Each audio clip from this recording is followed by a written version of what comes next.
Here you can see, uh, this is our first free live class of this new course. You all know that. For that reason, in this class, I'm going to talk about how can we start our spoken English learning journey. কিভাবে আমরা আমাদের ইংরেজি শেখার এই জার্নিটা শুরু করতে পারি।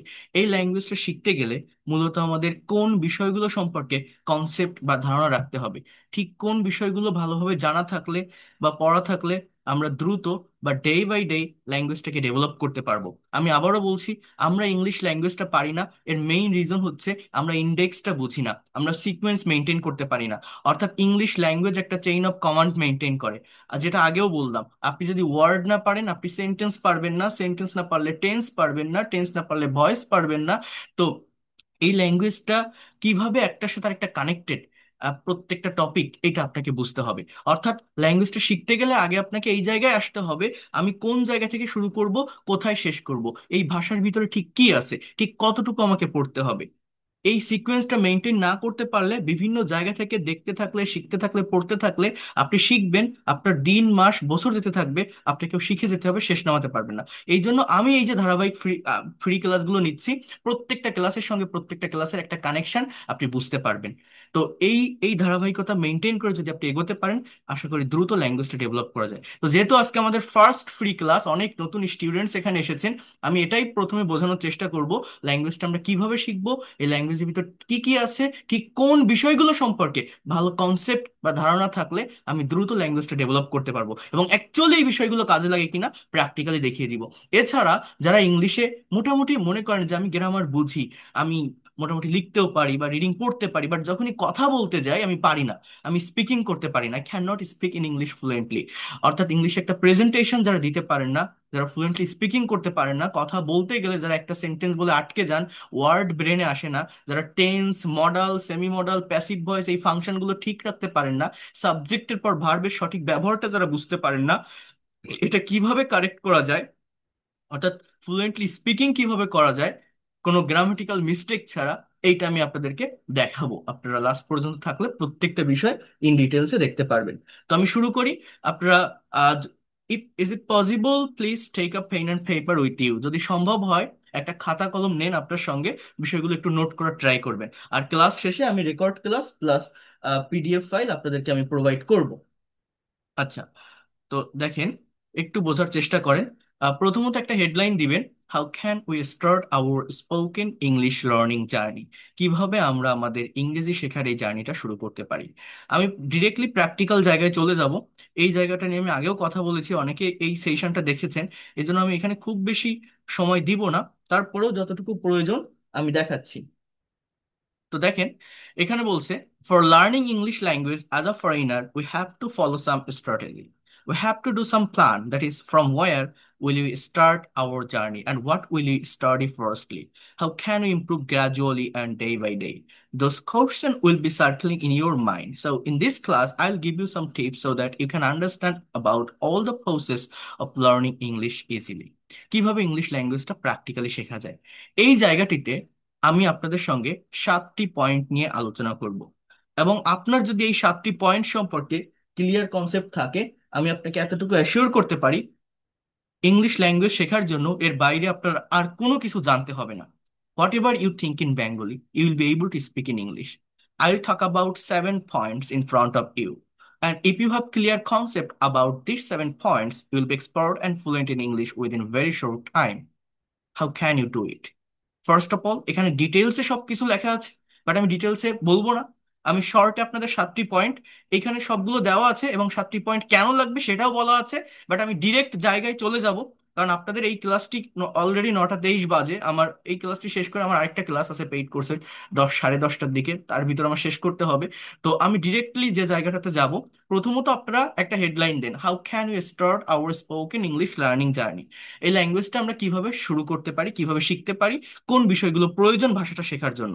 এইখানে এই যে ডিটেলস যে ডিসকাশনটা আছে, আমি আপনাদেরকে পিডিএফ ফাইল প্রোভাইড করব ক্লাস শেষে, আপনারা যে হোয়াটসঅ্যাপ গ্রুপগুলো থেকে ক্লাস করছেন সেখানে আপনারা পেয়ে যাবেন। আমরা ডিরেক্ট জায়গাটাতে যদি আমি যাই, সেটি সেটি হচ্ছে এইখানে, যেটা আমি এইমাত্র দেখিয়েছিলাম।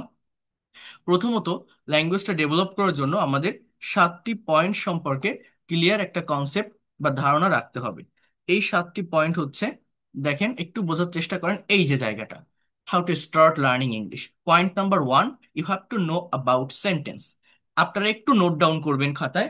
এক নাম্বার পয়েন্ট হচ্ছে আপনাকে সেন্টেন্স সম্পর্কে একটি কনসেপ্ট বা ধারণা রাখতে হবে। কিসের কথা বললাম আমি? সেন্টেন্স বা বাক্য। আমার ক্যামেরাটা হয়তো মাঝে মাঝে বেঁধে যাচ্ছে, বাট এটা রেকর্ড ক্লাসে বাঁধবে না, আপনারা ঠিকভাবেই পাবেন। তো দেখেন যে অনেক স্টুডেন্ট জয়েন করছেন, তো প্রায় 700 750-র মতো গুগল মিটে, এই জন্য আর কি এটা হচ্ছে। তো দেখেন, এরপর হচ্ছে point number two, sentence components. অর্থাৎ এক নাম্বার পয়েন্ট হচ্ছে আমাকে সেন্টেন্স সম্পর্কে জানতে হবে। দুই নাম্বার পয়েন্ট হচ্ছে সেন্টেন্স কম্পোনেন্টস, অর্থাৎ সেন্টেন্স এর উপকরণ, এটা আমাকে জানতে হবে। এই বিষয়গুলো মূলত কি আমি আপনাদেরকে বুঝিয়ে দিচ্ছি, জাস্ট একটু সময় দিন আমাকে। এরপর দেখেন কি বলছে, parts of speech. Point number three, English ল্যাঙ্গুয়েজটা ডেভেলপ করতে গেলে, ল্যাঙ্গুয়েজটা প্রফেশনালি শিখতে গেলে পার্টস অফ স্পিচ সম্পর্কে আপনার ক্লিয়ার একটি কনসেপ্ট রাখতে হবে। Point number four, verb. ভার্বের সঠিক ব্যবহার জানতে হবে। Point number four, verb, just একটু নোট ডাউন করবেন। পয়েন্ট নাম্বার ফাইভ, টেন্স সম্পর্কে আপনার একটি ক্লিয়ার কনসেপ্ট রাখতে হবে যদি সত্যিকার অর্থে আপনি ইংলিশ ল্যাঙ্গুয়েজটা ডেভেলপ করতে চান বা শিখতে চান। পয়েন্ট নাম্বার সিক্স, মডাল এবং সেমি মডাল অক্সিলারি ভার্বের প্র্যাকটিক্যাল ব্যবহার জানতে হবে। আবারও বলছি, point number six, modal and semi modal auxiliary ভার্বের প্র্যাকটিক্যাল ব্যবহার জানতে হবে। পয়েন্ট নাম্বার সেভেন, প্যাসিভ ভয়েসের প্র্যাকটিক্যাল ব্যবহার জানতে হবে। পয়েন্ট নাম্বার সেভেন, এটা কি বললাম? প্যাসিভ ভয়েসের প্র্যাকটিক্যাল ব্যবহার জানতে হবে। এই 7টি পয়েন্ট সম্পর্কে যদি আপনার ক্লিয়ার কনসেপ্ট থাকে, আমি এতটুকু আপনাকে অ্যাসিওর করতে পারি, আপনি আমার কাছে আসেন, আমি আপনাকে ইংলিশ এক্সপার্ট করে দিব উইদিন ভেরি শর্ট টাইম। এগুলোকেই প্র্যাকটিক্যাল কনভারসেশন, কমিউনিকেশন বা স্পিকিং এ অ্যাপ্লাই করতে হয়। জাস্ট এগুলো হচ্ছে রুট থিংস। ওকে? তো কি করতে হবে, কেন এই 7টি পয়েন্ট লাগবে, আমি আপনাদের এখন প্র্যাকটিক্যালি দেখাবো। তো প্রথমত একটা নিয়ে আমি একটু কথা বলি, সেটা হচ্ছে আমি বললাম যে আমাকে সেন্টেন্স সম্পর্কে জানতে হবে। সেন্টেন্স মানে কি? বাক্য। দেখেন, এই সেন্টেন্স কেন জানতে হবে? ইংলিশ ল্যাঙ্গুয়েজে সেন্টেন্স মূলত দুইভাবে গঠিত হয়, আমি দেখাচ্ছি। তার আগে একটু বলি, একটা হচ্ছে অর্থ অনুসারে অ্যাকর্ডিং টু মিনিং, একটা হচ্ছে গঠন অনুসারে অ্যাকর্ডিং টু স্ট্রাকচার। আপনারা প্রত্যেকেই জানেন অর্থ অনুসারে 5 প্রকার সেন্টেন্স আছে: assertive, interrogative, imperative, optative and exclamatory. গঠন অনুসারে 3 প্রকার সেন্টেন্স আছে: সিম্পল, কমপ্লেক্স, কম্পাউন্ড। এই যে 8 প্রকার সেন্টেন্সের স্ট্রাকচার, এদের ডেফিনেশন, এদের চেহারাটা যদি আপনি একটু জেনে রাখেন, আপনি একটু বুঝে রাখেন, তাহলে আপনার সুবিধাটা কি? আমরা অনেকেই ইংলিশে নিউজ পেপার পড়ি, নোভেল, ফিকশন, নন ফিকশন পড়ি। যখন আপনি একটা প্যাসেজ রিড আউট করবেন, শুধু ভোকাবুলারি জানলেই একটা সেন্টেন্স বা বাক্যের অ্যাকচুয়াল মিনিং, থট বা অর্থ বোঝা যায় না। এই সেন্টেন্স সম্পর্কে যদি ক্লিয়ার একটা কনসেপ্ট থাকে, তাহলে একটা সেন্টেন্সের অ্যাকচুয়াল মিনিংটা কি, অ্যাকচুয়াল সেন্সটা কি, এটা বোঝা যায় ভালোভাবে। এই জন্য এটা জানতে হয়। সেন্টেন্স কম্পোনেন্টস মানে, এটা হচ্ছে বাক্যের উপকরণ। আমি একবার একটু বলে যাই, তারপর আমি দেখাচ্ছি আপনাদের। এটা হচ্ছে বাক্যের উপকরণ। উপকরণ মানে কি? উপকরণ মানে কি? মানে হচ্ছে এলিমেন্টস।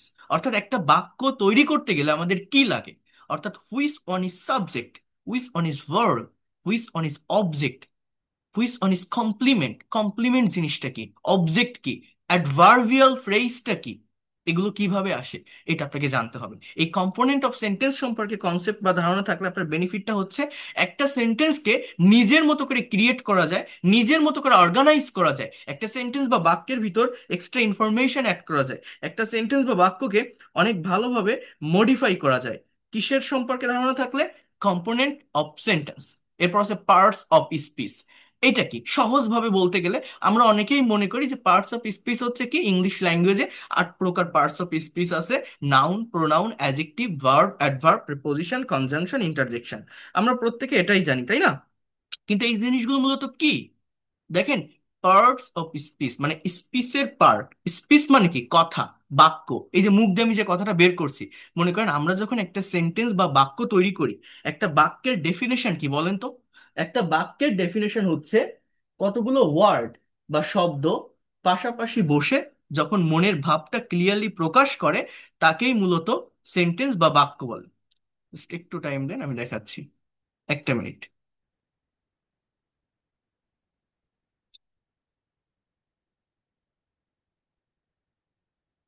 Just wait. হ্যাঁ, তো বাক্যের ডেফিনেশনটা আমি কি বললাম, যে কতগুলো ওয়ার্ড বা বা শব্দ পাশাপাশি বসে যখন মনের ভাবটা ক্লিয়ারলি প্রকাশ করে তাকেই আমরা সেন্টেন্স বা বাক্য বলি। অর্থাৎ একটা বাক্যে যে শব্দগুলো থাকে না, প্রত্যেকটা শব্দ বা ওয়ার্ডের একটা পার্টিকুলার নাম আছে, প্রত্যেকটা ওয়ার্ডের একটা নাম আছে। এবং এই নামগুলো মূলত 8 প্রকার পার্টস অফ স্পিচ থেকে আসে। অর্থাৎ ইংলিশ ল্যাঙ্গুয়েজে যে বাক্যগুলো থাকে, সেই বাক্যে ব্যবহৃত যে শব্দগুলো, প্রত্যেকটা শব্দের একটা নাম আছে। এই নামগুলো আইডেন্টিফাই করা শিখতে হয়। এটা শিখতে পারলে কি হয়, বোঝা যায় একটা ওয়ার্ড কিভাবে অর্গানাইজড হচ্ছে, একটা বাক্যে কোন ওয়ার্ডের সাথে কোন ওয়ার্ড কানেক্টেড বা রিলেটেড। এবং এটার অনেক কাজ, অর্থাৎ যারা ইংলিশ গ্রামারে দুর্বল, যদি পার্টস অফ স্পিচ সম্পর্কে একটা কনসেপ্ট বা ধারণা সে রাখতে পারে, তাহলে এটা নিয়ে আর কোনো ধরনের প্রবলেম ফেস করতে হয় না।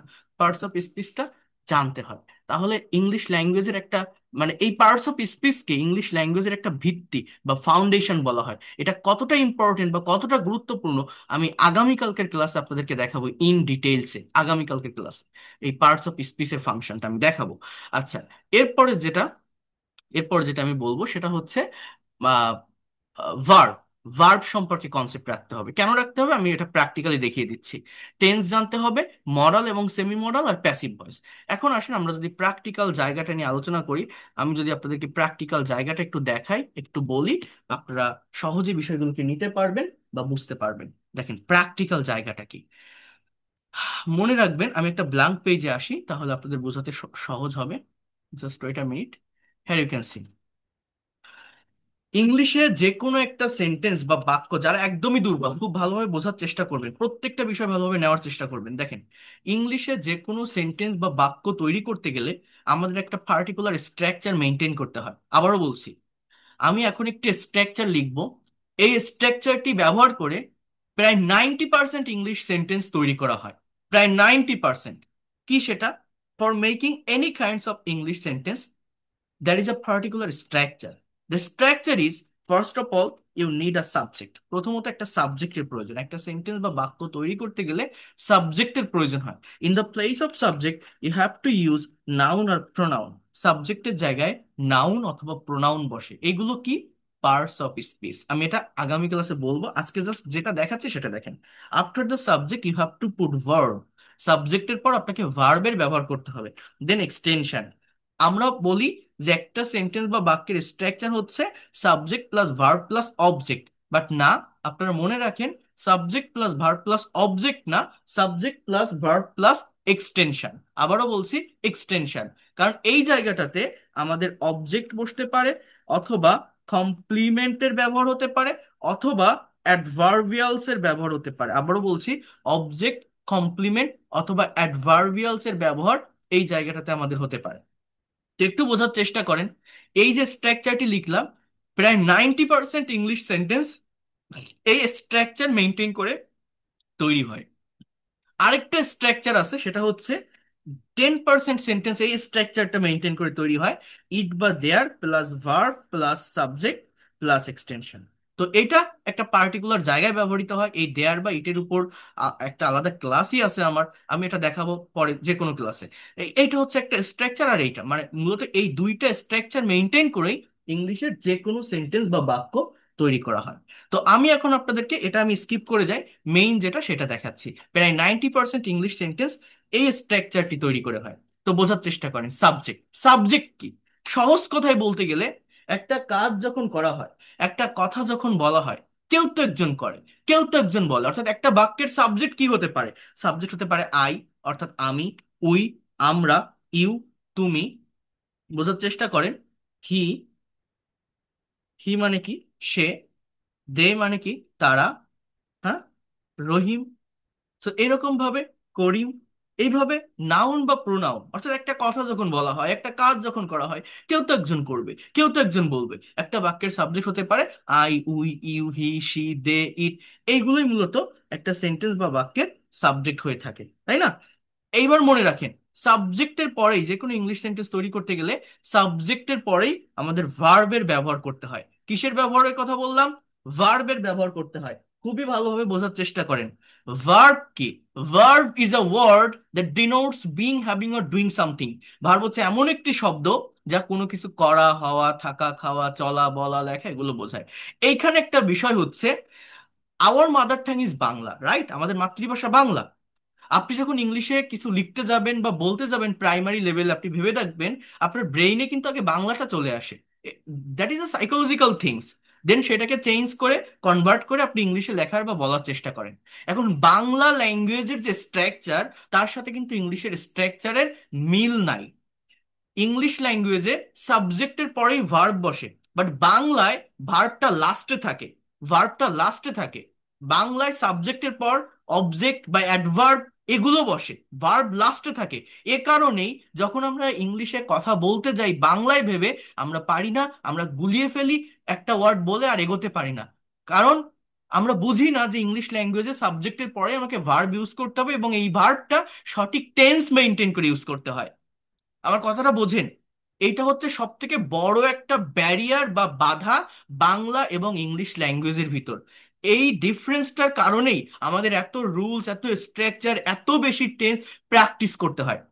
বাট হিন্দি ল্যাঙ্গুয়েজে ভার্ব লাস্টে, তামিল ল্যাঙ্গুয়েজ ভার্ব লাস্টে। আপনার ইংলিশ ল্যাঙ্গুয়েজটাতে যদি ভার্ব বাংলার মতো লাস্টে থাকতো, আপনার এত বেশি স্ট্রাকচারের উপর ফোকাস করতে হতো না, জাস্ট ভোকাবুলারি শিখলেই হয়ে যেত। কিন্তু প্রবলেমটা কি? বাংলায় ভার্ব লাস্টে থাকে, ইংলিশে ভার্ব সাবজেক্টের পরে থাকে। এই জন্য ইংলিশে লিখতে গেলে বা বলতে গেলে এইটা আগে ব্রেনে নিতে হবে, আমি সাবজেক্টের পরে আমার ভার্বটাকে বসাবো। তাহলে দেখেন ভার্ব কি। ওই যে বললাম, মনে করেন আই ইট, ইট মানে খাওয়া। একটু বোঝার চেষ্টা করেন, আমি আরো ডিটেলসে বলছি। উই প্লে, একটু সময় দেন আমাকে, একটু ধৈর্য ধরেন, অনেক কিছু নিতে পারবেন এই ক্লাসটি থেকে। আমরা খেলি, যারা একদমই দুর্বল ভালোভাবে বোঝেন। ইউ ডু, তুমি করো, এগুলো তো সব ভার্ব, তাই না? আমি যদি বলি হি ড্রাইভস, সে চালায়। হি ড্রাইভস, সে চালায়। আমি যদি বলি শি ড্রস, সে আঁকে। আমি যদি বলি দে গো, তারা যায়, তাহলে ইট, প্লে, ডু, ড্রাইভ, গো। হ্যাঁ, রহিম স্পিক, রহিম বলে। আমি বলতে পারি না? রহিম স্পিক, রহিম বলে। এটা বাদ দিই। তো এই যে সাবজেক্ট আর ভার্ব আমি পাশাপাশি লিখলাম, ইংলিশে একটা সেন্টেন্স বা বাক্য গঠন করার বা অর্গানাইজ করার ওয়ে হচ্ছে এই সাবজেক্ট আর ভার্ব পাশাপাশি বসানো। সাবজেক্ট আর ভার্ব যদি কেউ পাশাপাশি বসাতে পারে, এক্সটেনশন অটোমেটিক্যালি চলে আসে। এটা আপনার সিচুয়েশন অনুযায়ী চলে আসে। আই ইট, আমি খাই। কি খাই? আমি যদি বলি আই ইট রাইস, আমি ভাত খাই, that is the complete sentence. We play, আমরা খেলি। কি খেলি? উই প্লে ফুটবল, আমরা ফুটবল খেলি, that is the complete sentence. You do, তুমি করো। কি করো? ইউ ডু দ্য ওয়ার্ক, তুমি কাজ করো। You do the work, that is the complete sentence. এইভাবে একটা সেন্টেন্সকে কমপ্লিট করতে হয়। হি ড্রাইভস, সে চালায়। মানুষ চালায় কি? সাবজেক্ট আর ভার্ব পাশাপাশি বসান, বাকিটা দেখেন অটোমেটিক্যালি চলে আসবে। হি ড্রাইভস আ কার, সে একটা গাড়ি চালায়, এটা একটা কমপ্লিট সেন্টেন্স। শি ড্রস, সে আঁকে। সে কি আঁকে? মানুষ আঁকে কি? ছবি আঁকে। তো আপনি যদি বলেন শি ড্রস আ পিকচার, সে একটা ছবি আঁকে, এটা একটা কমপ্লিট সেন্টেন্স। দে গো, তারা যায়। মানুষ যায় কোথায়? দে গো টু স্কুল, তারা স্কুলে যায়, এটা একটা কমপ্লিট সেন্টেন্স। রহিম স্পিক্স, রহিম বলে। কি বলে? আমি যদি বলি রহিম ইংরেজি বলে, রহিম স্পিক্স ইংলিশ। অর্থাৎ সাবজেক্ট আর ভার্ব আপনি যদি পাশাপাশি বসান, যেটা বললাম, বাকি অংশটা অটোমেটিক্যালি চলে আসে। এই কথাটা মনে রাখেন। তাহলে সাবজেক্ট কি, একটা সেন্টেন্স কিভাবে অর্গানাইজড হয় আগে এটা বোঝেন। সাবজেক্ট কি? I, we, you, he, she, they, Rahim, Karim, একটা নির্দিষ্ট সার্কেলে থাকে। সাবজেক্টের পর ভার্বটা বসাতে পারলে এক্সটেনশন, অবজেক্ট যেটাই বলেন না কেন, এটা অটোমেটিক্যালি চলে আসে, সিচুয়েশন অনুযায়ী চলে আসে। তাহলে দেখেন, যারা মনে করেন যে আমি ইংলিশ ল্যাঙ্গুয়েজটা পারি না, কেন পারি না? এই ল্যাঙ্গুয়েজটা না পারার অন্যতম একটা কারণ আমরা কোনটাকে মনে করি বলেন তো? যে শব্দ না জানা। We don't have proper vocabulary. For that reason, we cannot speak in English. তাই না? অর্থাৎ আমরা মনে করি যে আমি ভোকাবুলারিতে দুর্বল, আমার খুব বেশি ভোকাবুলারি জানা নেই, শব্দ জানা নেই, তাই হয়তো আমি ইংলিশে কথা বলতে পারি না। অনেকেই বলেন, মিডল ইস্টের বিভিন্ন কান্ট্রিতে থাকেন, 9 pass, SSC pass, HSC pass, বেশি দূর লেখাপড়া করতে পারেনি। তারা আমাকে মেসেজ করেন, আম, বিভিন্ন ওয়ার্ক বিষয়ে বাইরের কান্ট্রিগুলোতে গিয়েছেন, এখন আপনাদের ইংলিশে কমিউনিকেশন করা প্রয়োজন। হ্যাঁ, সৌদি, ওমান, কুয়েত, কাতার, এই এই এই এই এই বিশেষ করে এই ধরনের কান্ট্রিগুলোতে যারা থাকেন, অনেকে বলে স্যার আমি খুব বেশি লেখাপড়া জানি না, বাট আই নিড, আমাকে তো এখন কমিউনিকেশন করতে হবে, I have to make communication with others people right now. তো আমি কিভাবে করব? আমি তো বাংলায় কথা বলতে পারি, তাহলে ইংলিশেও কি আমি ওইভাবে প্র্যাকটিক্যালি কথা বলতে পারবো না? আমার তো খুব বেশি ভোকাবুলারি জানা নেই, আমি তো শব্দ অর্থ জানি না, রিডিং পড়তে পারি না, আমি কিভাবে কি করব? দেখেন, আবারও বলছি, যারা ভোকাবুলারিতে দুর্বল, যারা মনে করেন আমার ভোকাবুলারি সম্পর্কে ক্লিয়ার কনসেপ্ট বা সঠিক ধারণা নেই, তাই আমি ইংলিশে পারি না, আপনাকে কোন ভোকাবুলারি শিখতে হবে জানেন? ভার্বের ভোকাবুলারি মনে রাখবেন। সাবজেক্ট একটা নির্দিষ্ট সার্কেলের ভিতর থাকে, এক্সটেনশন অটোমেটিক্যালি চলে আসে। ল্যাঙ্গুয়েজটা আমরা পারি না, কেন পারি না? ভোকাবুলারি জানি না। এখন কোন ভোকাবুলারি? ভোকাবুলারি বলতে ভার্বের ভোকাবুলারি। যার যত বেশি ভার্ব সম্পর্কে কনসেপ্ট থাকে, ভার্বের বাংলা অর্থ জানে, ভার্বের ফর্ম জানে, সে তত দ্রুত ইংলিশে এক্সপার্ট হতে পারে।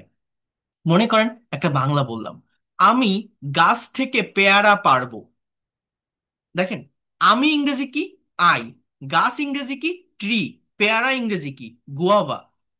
গাছ থেকে পেয়ারা, আই ড্যাশ, দেখেন, from, I dash guava from the tree. তাহলে আমি কিন্তু বাকি ওয়ার্ডগুলো বুঝতে পারছি, সিচুয়েশনের ভিত্তিতে ওয়ার্ডগুলো জানা হয়ে যায়, শেখা হয়ে যায়। আমি পারতেছি না কোনটা, ওই যে পেয়ারা পারবো। পারা ইংরেজি কি? গেট বলবো, পিক আপ বলবো, হ্যাভ বলবো, টেক বলবো, কোনটা হবে? অ্যাপ্রোপ্রিয়েট ভার্ব কি হবে? আবার বলছে যে পারবো, ওই বো কথাটার জন্য আমার টাইমটাকে বুঝতে হবে। তাহলে will pick, will get, will have, will take, আমি কোনটা বসাবো? আমাদের প্রবলেমটা ঠিক এই জায়গায় হয়। কোন জায়গায়? এই ভার্বের জায়গায়। আবারও বলছি, ভার্বের জায়গায়। যারা মনে করেন আমি ইংলিশে ভোকাবুলারিতে দুর্বল, ভোকাবুলারি সম্পর্কে ভালো কনসেপ্ট বা ধারণা নেই তাই আমি পারি না, ভোকাবুলারি বলতে ভার্বের ভোকাবুলারি শিখতে হয়, তাও খুব বেশি লাগে না। দেখেন আমি আপনাদেরকে একবার একটু দেখাই। এই দেখেন আমার এইখানে 200টা ওয়ার্ড আছে, 200টা ভোকাবুলারি। এইখানে এই ভার্বগুলো দুই ভাবে হয়। একটাকে বলা হয় রেগুলার বা উইক ভার্ব, আরেকটা হচ্ছে ইরেগুলার বা স্ট্রং ভার্ব। মানে এই দেখেন, এই যে অ্যাকসেপ্ট, অ্যাকসেপ্টেড, অ্যাকসেপ্টেড, এই যে তিনটা করে ফর্ম দেওয়া আছে না, এটা কেন দেওয়া জানেন? আমরা যখন ইংলিশে কথা বলি, একটা স্টেবল টাইমকে মেনটেন করে কথা বলতে পারি না, আমাদের সময়ের পরিবর্তন করতে হয়, অর্থাৎ টেন্স শিখতে হয়। টেন্স মানে হচ্ছে মূলত ভার্বের ফর্মের চেঞ্জ। এটা নিয়ে আমি একটু পরেই কথা বলবো। তার আগে আমি যেটা বলছি দেখেন, এইখানে 100টা রেগুলার ভার্ব আছে আর 100টা ইরেগুলার ভার্ব আছে, টোটাল 200টি ভার্ব আছে। এই যে আমার যে পিডিএফ ফাইলটা দেখছেন, আমি আপনাদের এটা প্রোভাইড করব, ফ্রিতেই দিব। হ্যাঁ, যারা ফ্রি ক্লাসগুলো করছেন আমি দিব। এই যে 200টা ভার্ব আপনারা এখানে দেখছেন না, এগুলো হচ্ছে সব থেকে বাছাইকৃত মোস্ট ইউজফুল ভার্ব, যেগুলো আমরা আমাদের ডে টু ডে লাইফে বাংলায় হরহামেশা বিভিন্ন কনভারসেশন বা কমিউনিকেশনে ব্যবহার করি, বাট ইংলিশে এদের প্রপার অর্থ না জানার কারণে, ফর্ম না জানার কারণে আমরা ইংলিশে কথা বলতে পারি না। আমি আবারও বলছি, একটা সেন্টেন্স অর্গানাইজ করতে গেলে সাবজেক্ট লাগে। সাবজেক্ট একটা সার্কেলের ভিতর থাকে, আমি, তুমি, আমরা, সে, তারা। এরপরে আমাকে ভার্ব ইউজ করতে হয়, তারপরে এক্সটেনশন মানে বাকি যে অংশটা, এটা অটোমেটিক্যালি চলে আসে। সাবজেক্ট আর ভার্ব বসাতে পারলে বাকিটা অটোমেটিক্যালি চলে আসে। তাহলে আমার লাগবে কোনটা? ভার্ব। যারা ভোকাবুলারিতে দুর্বল, কোন ভোকাবুলারি শিখতে হবে?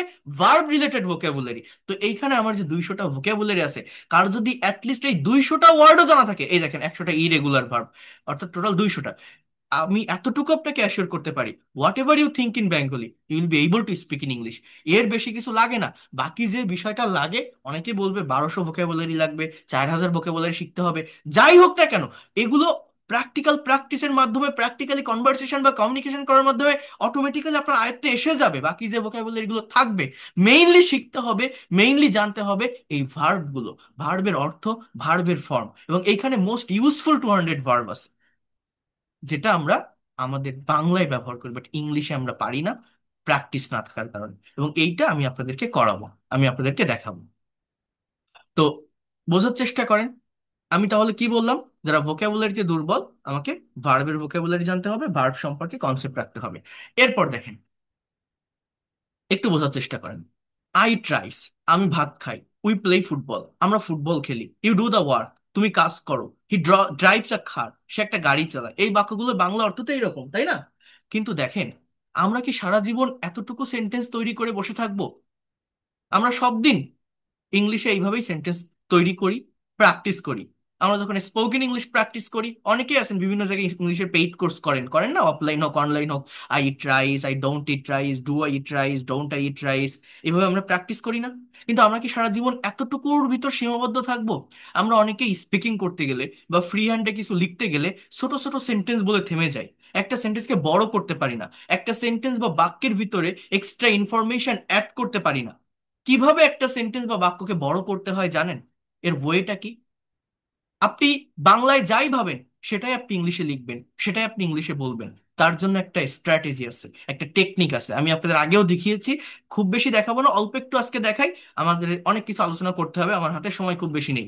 এই যে স্ট্রাকচারটা লিখছি না, এই স্ট্রাকচারটা বোঝেন। নাউন প্রোনাউন কি, এই যে I we you he she they, এগুলো প্রোনাউন, আর কারো নাম থাকলে সেটা নাউন।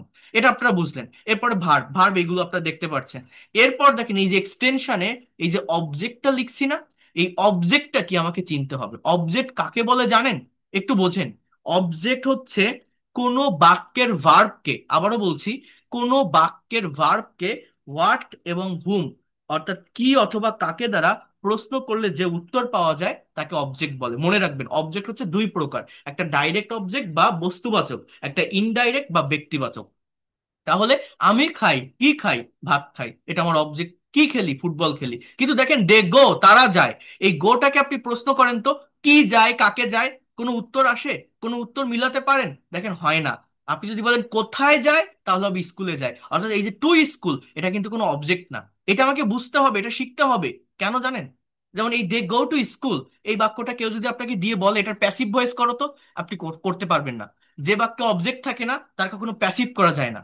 অবজেক্ট কাকে বলে? একটা বাক্যের ভার্বকে কি বা কাকে দ্বারা প্রশ্ন করে যে উত্তরটা পাওয়া যায় তাকে অবজেক্ট বলে। দে গো টু স্কুল, এটা কি বা কাকে দ্বারা প্রশ্ন করে পাওয়া যায়নি, কোথায় যায়, স্কুলে যায়। এই টু স্কুলটাকে কি বলে জানেন?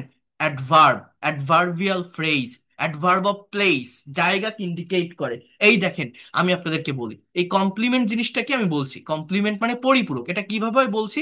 আগে এটা বোঝেন যে অবজেক্ট হচ্ছে বাক্যের ভার্বকে কি বা কাকে দ্বারা প্রশ্ন করলে যে উত্তরটা পাওয়া যায় তাকে অবজেক্ট বলে। কোনো বাক্যে একটা অবজেক্টও থাকে, কোনো বাক্যে দুটো অবজেক্টও থাকে। যেমন মনে করেন আমি যদি বলি শি, সে, গিভ মানে দেওয়া, এর পাস্ট ফর্ম গেইভ। আমি যদি বলি যে শি গেইভ, এই দুটো ওয়ার্ডের মানে কি জানেন? সে দিয়েছিল। হুম, হুম কাকে? আমি যদি বলি মি, আমাকে, এটা একটা অবজেক্ট। এটাকে বলা হয় ইনডাইরেক্ট বা ব্যক্তিবাচক অবজেক্ট। হোয়াট, কি দিয়েছিল, হোয়াট। আর রোজ, আমি যদি বলি সে আমাকে একটা গোলাপ দিয়েছিল, হি গেভ মি আ রোজ, এই বাক্যে দুটো অবজেক্ট আছে, মিটা ইনডাইরেক্ট এবং রোজ ডাইরেক্ট। অর্থাৎ কোনো বাক্যে দুটো অবজেক্টও থাকতে পারে, কোনো বাক্যে একটাও থাকতে পারে। অবজেক্ট মূলত পাওয়া যায় ভার্বকে কি বা কাকে দ্বারা প্রশ্ন করে। কিন্তু একটা বাক্যের ভার্বকে আপনি যদি আবার হাউ মানে কিভাবে, ওয়ার মানে কোথায়, ওয়েন মানে কখন, এবং ওয়াই মানে কেন, এই ডাবল ইউএস ওয়ার্ডগুলো দ্বারা কোশ্চেন করেন, তাহলে অ্যাডভার্বিয়াল ফ্রেজ পাওয়া যায়। এবং এই অ্যাডভার্বিয়াল ফ্রেজের মাধ্যমে যে কোনো শর্ট ইংলিশ সেন্টেন্সকে লং সেন্টেন্সে পরিণত করা যায়, একটা বাক্যের ভিতর এক্সট্রা ইনফরমেশন অ্যাড করা যায়। ফ্রি হ্যান্ড রাইটিং ডেভেলপ করার সব থেকে ইফেক্টিভ স্ট্র্যাটেজি বা টেকনিক বা কৌশল হচ্ছে এই অ্যাডভার্বিয়াল ফ্রেজের ব্যবহার করে সেন্টেন্সকে বড় করা। সেটা কেমন দেখবেন? দেখেন, আমি যদি বলি আমি ভাত খাই, আমরা সারা জীবন এতটুকু তৈরি করতে অভ্যস্ত। কিন্তু এই একটা সিম্পল সেন্টেন্সকে আরো কিভাবে এক্সট্রা ইনফরমেশনের মাধ্যমে বড় করা যায় দেখেন। আমি ভাত খাই, এবার আপনি প্রশ্ন করেন how do I eat rice, আমি কিভাবে ভাত খাই। আমি যদি বলি I eat rice very slowly, আমি খুব ধীরে সুস্থে ভাত খাই, দেখেন আমার বাক্যটা কিন্তু একটু বড় হলো, তাই না? War do I eat rice, আমি কোথায় ভাত খাই, অ্যাট হোম, আমি বাড়িতে ভাত খাই, আমার আরো একটু বড় হলো। When do I eat rice, আমি কখন ভাত খাই। ওয়েন, আমি যদি বলি আমি দিনে 3 বার ভাত খাই, আই ক্যান সে দ্যাট যে I eat rice 3 Times a day, আমি দিনে 3 বার ভাত খাই আমার রুমে বসে স্লোলি। আপনি যে দিনে 3 বার ভাত খান, কেন খান? Why do you eat rice?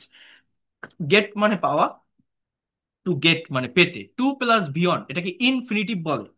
হ্যাঁ, অথবা আপনি বলতে পারেন ফর গেটিং, টু বাদে অন্য যে কোনো প্রেপোজিশনের পর যদি ভার্ব বসে তার সাথে আইএনজি হয়। For getting energy in my body. কি লিখলাম আমি দেখেন বাক্যটা, যে I rise very slowly at home 3 Times a day to get energy or for getting energy in my body. আমি দিনে 3 বার খুবই ধীরে সুস্থে আমার রুমে বসে ভাত খাই আমার শরীরে শক্তি পাওয়ার জন্য, শক্তি যোগানোর জন্য, হোয়াট এভার ইউ সে। অর্থাৎ আমার বাক্যটা কতটুকু ছিল, রাইস পর্যন্ত, সেইখান থেকে এই বডি পর্যন্ত আনলাম। এটা কিন্তু কোনো কমপ্লেক্স বা কম্পাউন্ড সেন্টেন্স না, জাস্ট একটা সিম্পল সেন্টেন্সকে দেখেন আমি কত বড় করলাম। কিভাবে? অ্যাডভার্বিয়াল ফ্রেজের ব্যবহার করে। অর্থাৎ এই বাক্যের ভার্ব কোনটা? ইট। এই ইটকে ডাব্লিউএইচ ওয়ার্ড দ্বারা কোশ্চেন করে, হাউ, হোয়ার, ওয়েন, হোয়াই, এগুলো দ্বারা কোশ্চেন করে। অর্থাৎ I eat rice very slowly, এই ভেরি স্লোলিটা হচ্ছে adverb of manner. At home, এটা হচ্ছে adverb of place, adverb of place where দ্বারা কোশ্চেন করলে পাওয়া যায়। 3 টাইমস আ ডে, এটা হচ্ছে adverb of time. To get energy in my body, এটাকে বলে adverb of reason, reason why happen, কেন ঘটে। এইটা হচ্ছে যে কোনো শর্ট সেন্টেন্সকে লং করার একটা স্ট্র্যাটেজি বা কৌশল আপনি বলতে পারেন। কিভাবে করতে হয় বললাম? অ্যাডভার্বিয়াল ফ্রেজের ব্যবহার করে। কিসের কথা বললাম? অ্যাডভার্বিয়াল ফ্রেজের ব্যবহার করে। দেখেন, উই প্লে ফুটবল, আমরা ফুটবল খেলি। How do we play football, আমরা কিভাবে ফুটবল খেলি? আমি যদি বলি we play football very politely, আমরা খুবই ভদ্রতার সাথে ফুটবল খেলি। হ্যাঁ, মানে ফুটবল খেলি কিভাবে? পলাইটলি খেলি। অর্থাৎ খেলার মাঠে ফাউল করি না, মারামারি করি না, এটাকে বলে adverb of manner. Where do we play football, কোথায় ফুটবল খেলি? অন দ্য ফিল্ড, আমরা মাঠে ফুটবল খেলি, adverb of place. When do we play football? In the afternoon, আমরা বিকাল বেলা ফুটবল খেলি। ভিতর থেকে একটু প্রেপোজিশনের ব্যবহার জানতে হবে, সেগুলো আমার এই ফ্রি ক্লাসের ভিতরে আছে, আমি দেখাবো। আপনারা যদি ধারাবাহিকতা মেনটেন করে ফ্রি ক্লাসগুলো করেন, আপনারা সবকিছুই পাবেন। ইন দ্য আফটারনুন, আপনি যে বিকাল বেলায় ভদ্রতার সহিত মাঠে ফুটবল খেলেন, কেন খেলেন? Why do you play football? I can say to do, or you can say that for doing. To do মানে করতে, ফর ডুইং করার জন্য, কি? ফিজিক্যাল এক্সারসাইজ, শারীরিক ব্যায়াম করার জন্য। তাহলে আমার বাক্যটা কতটুকু ছিল? ফুটবল। আমরা সারা জীবন ছোট ছোট সেন্টেন্স তৈরি করতে অভ্যস্ত। একটা সেন্টেন্সকে লং করতে পারি না, বড় করতে পারি না, এক্সট্রা ইনফরমেশন অ্যাড করতে পারি না। সেটা এইভাবে করা যায়। তাহলে ভেরি পলাইটলি, এটা হচ্ছে adverb of manner. On the field, এটা হচ্ছে adverb of place. In the afternoon, এটা হচ্ছে adverb of time to do physical exercise, or for doing physical exercise, adverb of reason। এইটা নিয়ে আমি নেক্সট ক্লাসে আরো ডিটেলসে কথা বলবো, কারণ আজকে আমার অনেকগুলো বিষয় দেখানোর আছে, 9:50 বেজে গেছে। আমি এটা নিয়ে নেক্সট ক্লাস কথা বলবো। তাহলে আমি কি বললাম? যে কোনো শর্ট সেন্টেন্সকে লং করার ওয়ে কি? ভার্বকে ডাব্লিউএইচ ওয়ার্ড দ্বারা কোশ্চেন করা। কাকে? এই যে প্লে মানে খেলা, এই ওয়ার্ডটাকে, এই ভার্বকে। তাহলে একটা সেন্টেন্স বড় হয়, একটা বাক্যের ভিতরে এক্সট্রা ইনফরমেশন আসে। কিভাবে আসে? এগুলোকে বলা হয় সব adverbial phrase. Adverb of manner, adverb of place, adverb of time, adverb of reason. হ্যাঁ, আরো আছে অ্যাডভার্ব অফ ফ্রিকোয়েন্সি বা ডিউরেশন, হাউ অফেন দ্বারা কোশ্চেন করা যায়, কতবার, যেটাকে বলা হয়। দেখেন, হি ড্রাইভস আ কার, সে একটা গাড়ি চালায়। How does he drive a car? He drives a car, আমি বলতে পারি যে ভেরি কেয়ারফুলি, ভেরি কেয়ারফুলি, এটাকে বলা হয় adverb of manner. Where, where does he drive a car? On the busy road. এটা আপনার সিচুয়েশন অনুযায়ী যে ধরনের উত্তর আসবে আপনি সেটা বসাতে পারেন। অন দ্য বিজি রোড, সে ব্যস্ত রাস্তায় সতর্কতার সাথে গাড়ি চালায়। কখন চালায়? ইন দ্য ইভিনিং, সে সন্ধ্যাবেলায় গাড়ি চালায়। সে কেন গাড়ি চালায়? Why does he drive a car? সে টাকা উপার্জন করার জন্য গাড়ি চালায়। তাহলে আমরা কি বলতে পারি? To earn. আর্ন মানে কি? আয় করা বা উপার্জন করা। আর্ন, টু আর্ন, উপার্জন করতে, এটাকে ইনফিনিটিভ বলে। অথবা বলতে পারেন ফর আর্নিং মানি। সো এইভাবে যে কোনো শর্ট সেন্টেন্সকে লং সেন্টেন্সে পরিণত করা যায়, একটা সেন্টেন্স বা বাক্যের ভিতর এক্সট্রা ইনফরমেশন অ্যাড করা যায়। তাহলে এই দেখালাম আমি একটা দিক। মনে রাখবেন কিভাবে একটা সেন্টেন্সকে টেনে লম্বা করতে হয়, বড় করতে হয়, কিভাবে বাক্যের ভিতর এক্সট্রা ইনফরমেশন আসে। এখন আমি এইটা দেখালাম, এটা নিয়ে আমি নেক্সট ক্লাসে আরো ডিটেলসে কথা বলবো। এখন মেইনলি যেটা আমি দেখাবো সেটা হচ্ছে স্পোকেন ইংলিশ। এই যে আমি ইংলিশে একটু কথা বলতে চাই, আমি কথা বলতে পারি না, আমি স্পিকিংটা করতে চাই, আমার খুব শখ, আমার একটা ড্রিম, আমি স্পিকিং করব। আপনি ইংলিশে যতই দুর্বল হন, যতই ইলিটারেট হন, অশিক্ষিত হন, আপনি মোটেই লেখাপড়া জানেন না, আপনার যদি ইচ্ছা থাকে, ড্রিম থাকে, আপনার ব্রেন যতই ডাল হোক না কেন, আপনি জাস্ট প্র্যাকটিসের মাধ্যমে ল্যাঙ্গুয়েজটাকে ডেভেলপ করতে পারবেন। এটা কোনো রকেট সায়েন্স না, এটা ম্যাথ না, এটা ফিজিক্স না, এটা সায়েন্স না যে আপনাকে ব্রেন ইউজ করতে হবে। এটা জাস্ট একটা ল্যাঙ্গুয়েজ, একটা ভাষা। কিন্তু এইখানেই আমরা দুর্বল। কেন? For lack of practice. We have to practice a lot. Practice, practice, and practice. You all know that practice makes a man perfect, right? So without practicing, without speaking, without thinking, how can you be able to expert and fluent in English within short time? You have to practice a lot. How can you do it? কিভাবে আপনি এটা করতে পারেন? কিভাবে পারবেন? দেখেন এবার, spoken ইংলিশটা কি। আমরা যারা ইংলিশে কথা বলতে চাই, কথা কেন বলতে পারি না, আগে রিজনটা খুঁজতে হবে। তা না হলে আপনি আপনি যদি রোগ নির্ণয় না করতে পারেন, আপনি মেডিসিন কিভাবে দিবেন সেখানে? তাই না? তো আপনাকে আগে বুঝতে হবে যে আমি ইংলিশ ল্যাঙ্গুয়েজটা পারি না, ইংলিশে কথা বলতে পারি না, এটা না পারার কারণটা কি, তারপর আমি সলভিংটা, আমি উত্তর, সলিউশনটা আমি আপনাদেরকে দিব, তাই না? তো দেখেন, আমরা কথা কেন বলতে পারি না, এতক্ষণ যেটা দেখালাম একটা সাইড, সেটা কিন্তু রাইটিং এর সাইড। যে আমরা কিভাবে মানে ছোট ছোট সেন্টেন্সের ভিতর আটকে যাই, সেখান থেকে একটা সেন্টেন্স কিভাবে বড় করতে পারি, কিভাবে লং করতে পারি, কিভাবে এক্সট্রা ইনফরমেশন অ্যাড করতে পারি। ভার্বকে যদি হাউ, হোয়ার, ওয়েন, হোয়াই এগুলো দিয়ে কোশ্চেন করা যায়, প্রথমে তো হোয়াট এবং হুম দিয়ে কোশ্চেন করতে হবে, তাহলে অবজেক্ট পাওয়া যায়। তারপর এই ওয়ার্ডগুলো দ্বারা কোশ্চেন করলে বড় হয়। আচ্ছা, একটা থেকে গেছে, এই কমপ্লিমেন্ট জিনিসটাকে আমি একটু বলি।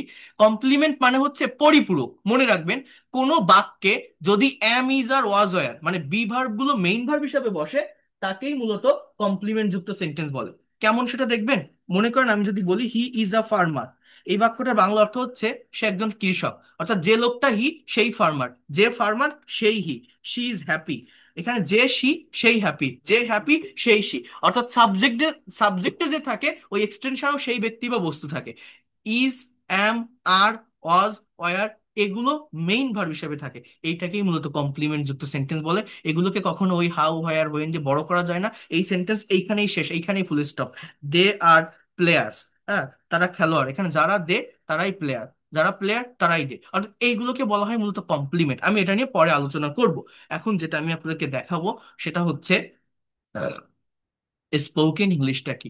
ইংলিশে আমরা কথা বলতে পারি না কেন? দেখেন, কথা বলতে না পারার মেইন রিজনটা হচ্ছে আমি যখন একটা কথা বলতে চাচ্ছি বা বলতে যাচ্ছি, কথা বলতে গেলে সেই টাইম অনুযায়ী আমি ভার্বটাকে ইউজ করতে পারি না। বলেন তো আমি কি বললাম? টাইম অনুযায়ী ভার্বটাকে ইউজ করতে পারি না। কারণ আমরা যখন কারোর সাথে কনভারসেশন বা কমিউনিকেশন করি বা করব, একটা স্টেবল পজিশনে টাইমকে রেখে আমরা এগোতে পারি না। আমাদের সময়ের পরিবর্তন করতে হয়। এই পরিবর্তনটা কিভাবে হয় আপনারা একটু মনোযোগ দিয়ে দেখেন। দেখেন এইখানে যে বাক্যগুলো আছে, এই বাক্যগুলোর বাংলা অর্থ কি? আই ইট রাইস, আমি ভাত খাই। উই প্লে ফুটবল, আমরা ফুটবল খেলি। ইউ ডু দা ওয়ার্ক, তুমি কাজ করো। হি ড্রাইভস আ কার, সে গাড়ি চালায়। অর্থাৎ অ্যাজ ইউজুয়াল কেউ কোনো কাজ করে, কোনো একটা কাজ প্রতিদিন হয় বা রেগুলার ওয়েতে হয়। এরকমই তো বোঝাচ্ছে। অর্থাৎ আমি যদি, যারা টেন্স বোঝেন, আমি যদি বলি এগুলো কোন টেন্সে লেখা আছে বলেন তো, আপনারা কি বলবেন? যেটা প্রেজেন্ট ইনডিফিনিট টেন্সের সেন্টেন্স, এই প্রত্যেকটা কোন টেন্স বলেন? Present indefinite tense. As usual কেউ কোনো কিছু করে, রেগুলার ওয়েতে কোনো একটা কিছু হয়, হ্যাবিচুয়াল কোনো ফ্যাক্ট। বাট আপনি যখন প্র্যাকটিক্যালি ইংলিশে কনভারসেশন করবেন, কমিউনিকেশন করবেন, একটা স্টেবল পজিশনে কথাকে রেখে এগোতে পারবেন না। You have to change your time, you have to change your thought or sense. How can you change it? You can change it by changing the form of verb according to correct structure of tense. অর্থাৎ আমরা tense শিখি, যারা ইংরেজি শিখতে চান আপনারা tense শেখেন না? আপনারা প্রত্যেকেই মনে করেন এটা একটা কম্পালসারি টপিক, ইংলিশ ল্যাঙ্গুয়েজ শিখতে গেলে আগে টেন্স শিখতে হবে। টেন্স কি? টেন্স মানে কাল বা সময়। কেন আমাদের এটা শিখতে হয়?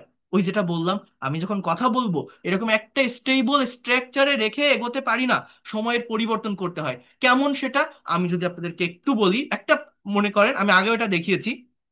এ এবং বি, দুটো মানুষ একটা জায়গায় থাকে, একটা রুমে থাকে। দুইজন বন্ধু মনে করেন, একটা কলেজ একটা ইউনিভার্সিটিতে পড়াশোনা করে। এখন আহ, এদের ভিতরে একটা কনভারসেশন হচ্ছে, একটা স্যাম্পল কনভারসেশন যদি আমি নিয়ে আসি তাহলে আপনারা বুঝতে পারবেন। প্র্যাকটিক্যালি ল্যাঙ্গুয়েজটা শিখতে হবে।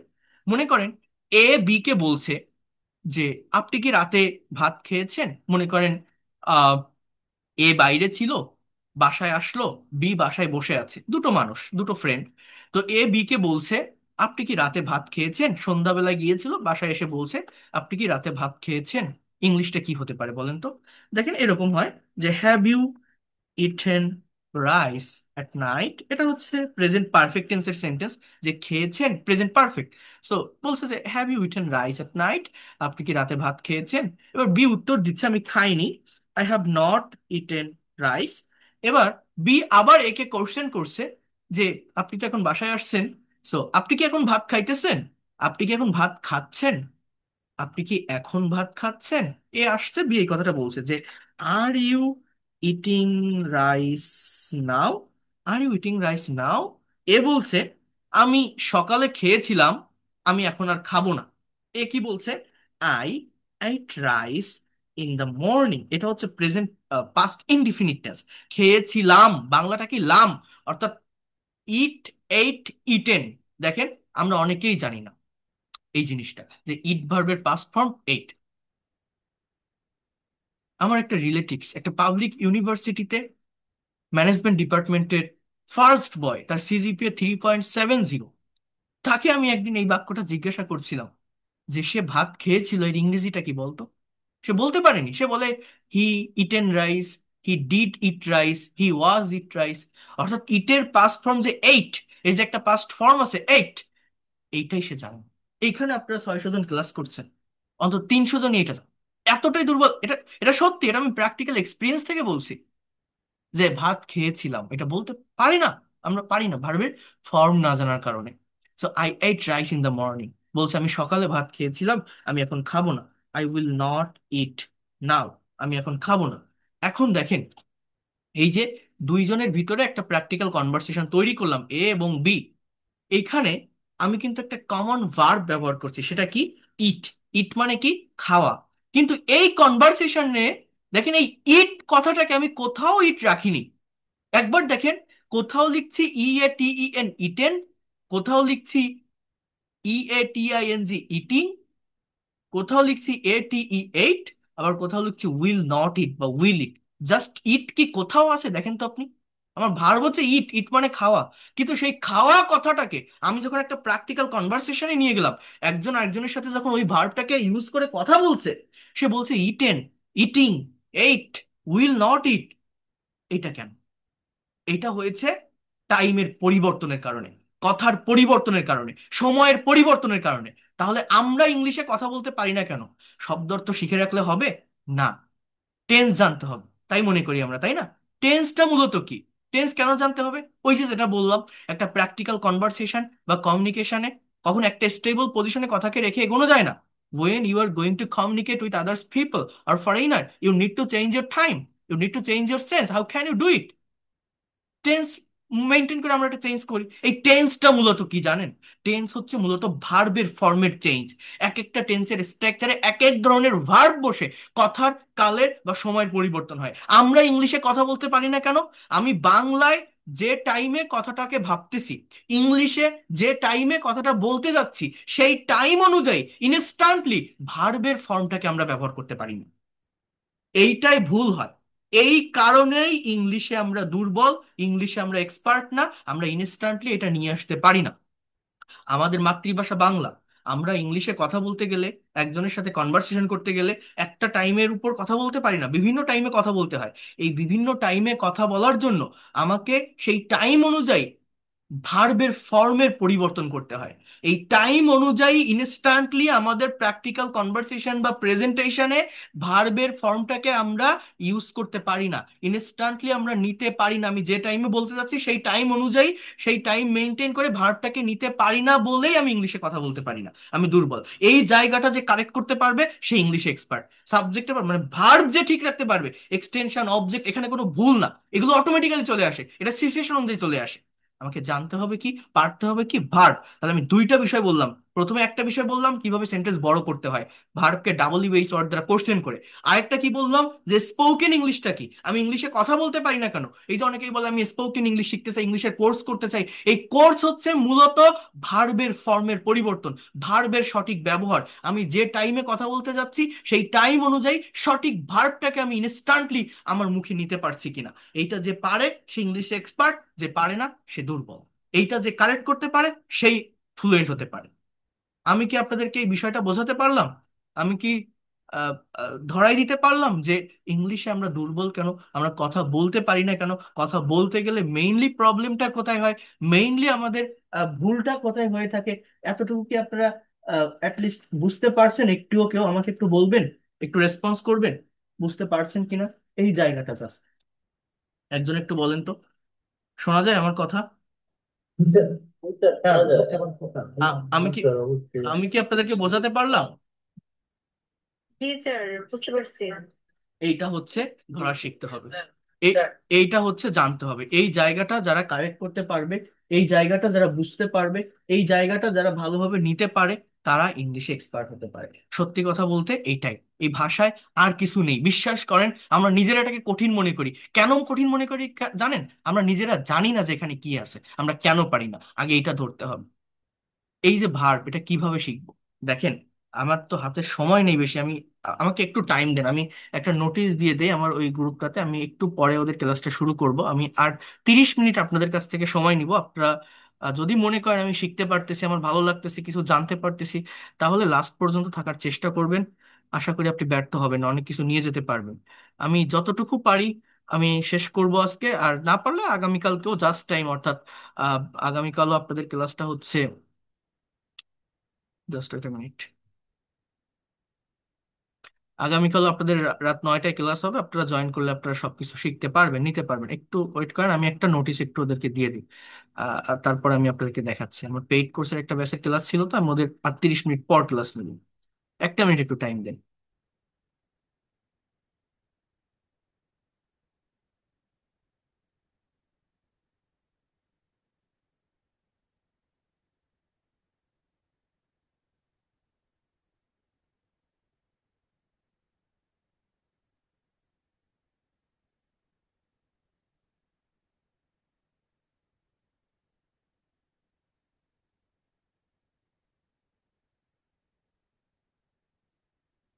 Just wait a minute.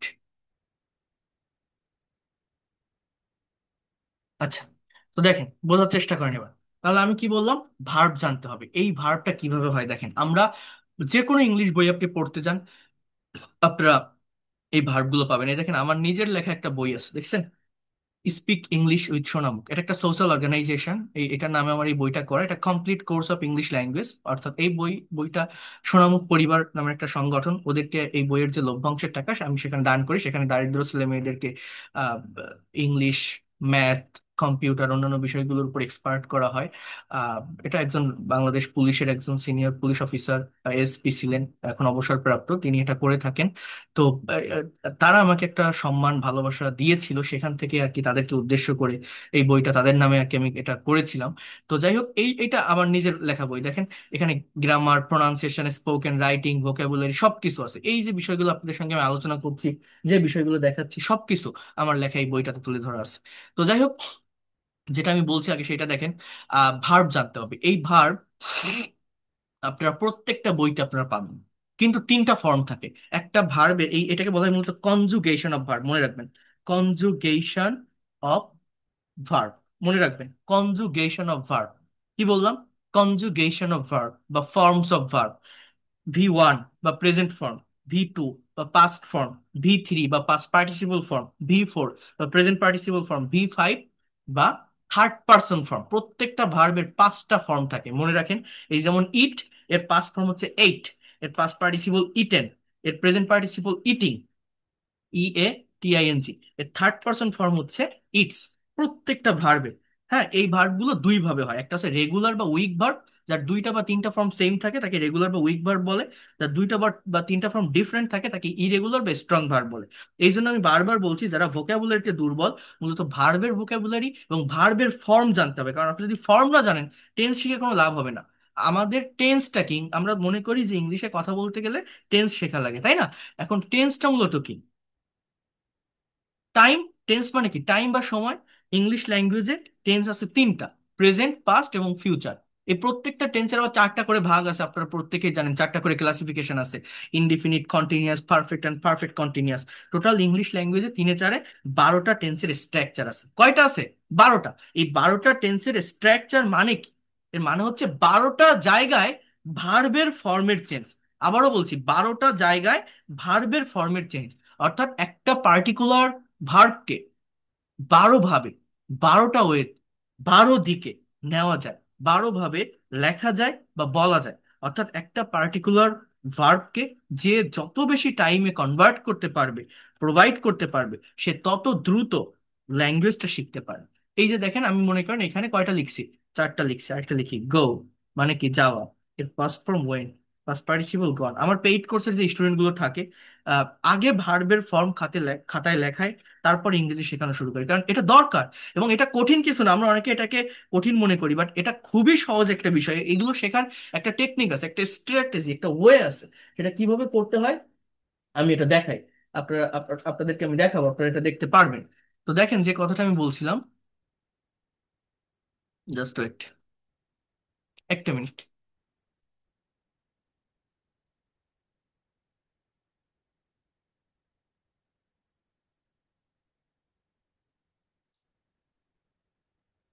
হ্যাঁ, তো যে কথাটা আমি আপনাদেরকে বলছিলাম, এই যে ভার্বের ফর্ম, এরকম আপনারা যদি অ্যাটলিস্ট 200টা ভার্ব ক্লিয়ার করতে পারেন, বাংলা অর্থ জানেন আর এই পাঁচটা করে ফর্ম জানেন।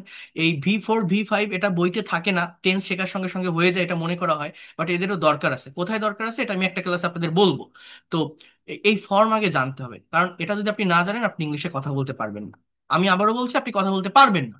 আমরা টেন্স শিখি, আমি আবারও বলছি, এগুলো কেন শিখতে হবে?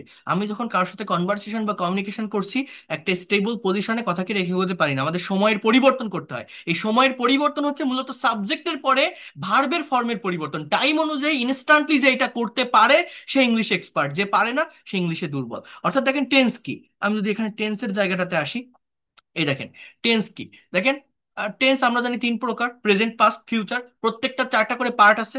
যেমন দেখেন, subject plus verb one plus object, এটা present indefinite tense. Subject plus verb two plus object, subject plus will plus verb one plus object, subject plus am is are plus ভার্বের সাথে আইএনজি প্লাস অবজেক্ট। অর্থাৎ এই পাশে দেখেন এই যে green colour দিয়ে যে বাক্যগুলো লেখা, I play football, I played football, I will play football, I am playing football, অর্থাৎ সাবজেক্ট আই, অবজেক্ট ফুটবল। আমার পরিবর্তনটা কোথায় হচ্ছে দেখেন তো, কথার পরিবর্তন, কালের পরিবর্তন বা সময়ের পরিবর্তনের জন্য পরিবর্তনটা কোথায় হয়, ভিতরে ভার্বের ফর্মে। আই প্লে ফুটবল, আমি ফুটবল খেলি। যখনই বলছি আই প্লেড ফুটবল, আমি ফুটবল খেলেছিলাম, আমার কথা চেঞ্জ হয়ে যাচ্ছে। আই উইল প্লে ফুটবল, আমি ফুটবল খেলবো। আই এম প্লেইং ফুটবল, আমি ফুটবল খেলতেছি। আই ওয়াজ প্লেইং ফুটবল, আমি খেলতেছিলাম। I will be playing football, আমি খেলতে থাকবো। অর্থাৎ টেন্স মানে হচ্ছে মূলত ভার্বের ফর্মের চেঞ্জ, অক্সিলারি ভার্ব এবং মেইন ভার্বের ফর্মের পরিবর্তন হয়ে একটা কথার কালের বা সময়ের পরিবর্তন হয়। এই পরিবর্তনটা যে ইনস্ট্যান্টলি করতে পারে সে এক্সপার্ট হতে পারে। আমি আপনাদের বুঝিয়ে বলি, দেখেন একটা সাবজেক্ট নিলাম হি, একটা ভার্ব নিলাম ড্রাইভস, হি ড্রাইভস আ কার। এই বাক্যটার বাংলা অর্থ কি, সে একটা গাড়ি চালায়। ইংলিশে কথা বলার জন্য আমাদের দরকারটা কি জানেন, এই যে ড্রাইভ মানে চালানো, এই চালানো কথাটাকে আপনি কতগুলো ওয়েতে, কত ভাবে, কতগুলো টাইমে ইনস্ট্যান্টলি চেঞ্জ করতে পারেন, এটা যে যত বেশি পারে সে তত দ্রুত ইংলিশ এক্সপার্ট হতে পারে। আমরা পারি না কেন, আমরা যে টাইমে কথা বলছি সেই টাইম অনুযায়ী ভার্বটাকে ইউজ করতে পারি না। যেমন দেখেন, সে একটা গাড়ি চালায়, আমি এখানে যদি বলি হি ড্রোভ এ কার, সে একটা গাড়ি চালিয়েছিল। আমি যদি বলি he will drive a car, সে একটা গাড়ি চালাবে। He is driving a car, সে একটা গাড়ি চালাচ্ছে। হি ওয়াজ ড্রাইভিং আ কার, সে একটা গাড়ি চালাচ্ছিল। He was, DRIVING। He will be driving a car, সে একটা গাড়ি চালাতে থাকবে। হি হ্যাজ ড্রিভেন এ কার, সে একটা গাড়ি চালিয়েছে, এটাকে প্রেজেন্ট পারফেক্ট টেন্স বলে। তাহলে সাবজেক্ট হি, অবজেক্ট এ কার, আমার পরিবর্তনটা কোথায়, কথার পরিবর্তন, কালের পরিবর্তন বা সময়ের পরিবর্তনের জন্য পরিবর্তনটা মূলত এই ভিতরে ভার্বের ফর্মে করতে হয়। অর্থাৎ এই যে ড্রাইভ মানে চালানো, এই যে ড্রাইভ মানে চালানো, এই চালানো কথাটাকে আপনি কতগুলো ওয়েতে, কতগুলো টাইমে, কত ভাবে নিতে পারেন বা বলতে পারেন। তো আমি যদি টেন্স জানি, আমি সর্বোচ্চ 12টা ওয়েতে বলতে পারবো। কয়টা? 12টা ওয়েতে একটা পার্টিকুলার ভার্বকে নিতে পারবো, 12টা টাইমে নিতে পারবো। এখানে আমি কিন্তু 7টা টাইম লিখে ফেলছি অলরেডি। এইভাবে এখানে হ্যাড দিলে, হ্যাজের জায়গায় হ্যাড দিলে পাস্ট পারফেক্ট হতো, উইল হ্যাভ দিলে ফিউচার পারফেক্ট হতো। তো যাই হোক, টেন্স জানলে একটা পার্টিকুলার ভার্বকে 12টা ওয়েতে, 12 ভাবে, 12 দিকে নেওয়া যায় বা বলা যায়। কিন্তু মনে রাখবেন, শুধুমাত্র টেন্স দিয়ে মনের সম্পূর্ণ ভাব প্রকাশ করা যায় না। মনের হোল সেন্স বা সম্পূর্ণ ভাবটা প্রকাশ করার জন্য টেন্সের পাশাপাশি আমাকে আরেকটা বিষয় শিখতে হয়, সেটা হচ্ছে মডাল এবং সেমি মডাল অক্সিলারি ভার্বের ব্যবহার।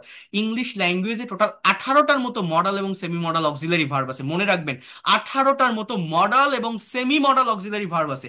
এরা আলাদা ক্যাটাগরির একটা মিনিং ক্রিয়েট করে। Modal verb mainly express possibility, ability, probability, obligation in the sentences.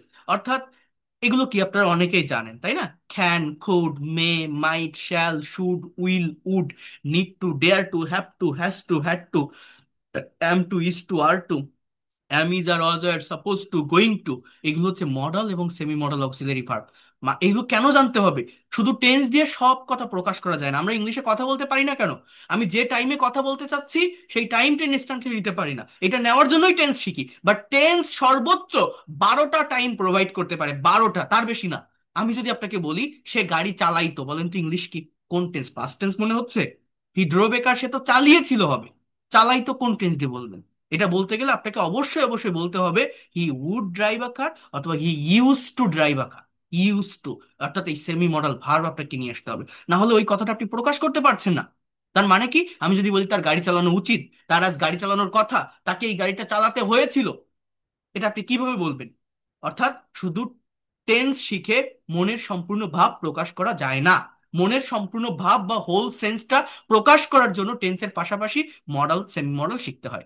টেন্সের ক্ষেত্রে এক একটা স্ট্রাকচারে মেইন ভার্বের ফর্মেট চেঞ্জ হয়, বাট মডাল এবং সেমি মডালের একটা সুবিধা হচ্ছে ওগুলো অক্সিলারি ভার্ব, ওদের পর একটা মেইন ভার্ব থাকবে, বাট মেইন ভার্বের ফর্মেট চেঞ্জ হয় না। যেমন হি ক্যান ড্রাইভ আ কার, এর বাংলা অর্থ কি, সে গাড়ি চালাতে পারে। He could drive a car, সে গাড়ি চালাতে পারতো। He should drive a car, তার গাড়ি চালানো উচিত। He would drive a car, সে গাড়ি চালাইতো। He use to drive a car, সে গাড়ি চালাতে অভ্যস্ত ছিল। He must drive a car, সে অবশ্যই গাড়ি চালাবে। He needs to drive a car, সে সে তার গাড়ি চালানো প্রয়োজন। He dares to drive a car, সে সে গাড়ি চালানোর সাহস করে। He is to drive a car, তাকে গাড়ি চালাতে হয়। হি ওয়াজ টু ড্রাইভ আ কার, চালাতে হতো। He has to drive a car, তাকে চালাতে হবে। He had to drive a car, চালাতে হয়েছিল। He is suppose to drive a car, তার গাড়ি চালানোর কথা। দেখছেন কি লিখলাম? সাবজেক্ট কি? হি। অবজেক্ট কি? এ কার। পরিবর্তনটা কোথায়? কথার পরিবর্তন, সময়ের পরিবর্তন, কালের পরিবর্তনের জন্য পরিবর্তনটা হচ্ছে ভিতরে ভার্বের ফর্মে। এইটা যে যত বেশি করতে পারবে, যে যত দ্রুত ইনস্ট্যান্টলি তার বাংলা সেন্স অনুযায়ী টাইম অনুযায়ী করতে পারবে, সে তত দ্রুত ইংলিশ এক্সপার্ট হতে পারে। অর্থাৎ অনেকে বলে ইংরেজি শেখার জন্য 60টা স্ট্রাকচার, 100টা স্ট্রাকচার, এটা শিখে রাখুন। নাথিং, কিছুই লাগে না। জাস্ট অথেন্টিক বিষয়টা যদি আপনি জানেন, অরিজিন জায়গাটা সম্পর্কে যদি কনসেপ্ট রাখতে পারেন। 12টা টেন্স, 18টার মতো মডাল, সেমি মডাল, টোটাল কয়টা হয়? 30টা। মানে একটা পার্টিকুলার ভার্বকে আপনি 30টা ওয়েতে, 30 ভাবে, 30টা সেন্সে, 30 দিকে নিতে পারবেন বা বলতে পারবেন। এটা যদি কেউ একবার পারে, whatever you think in Bengali, you will be able to speak in English.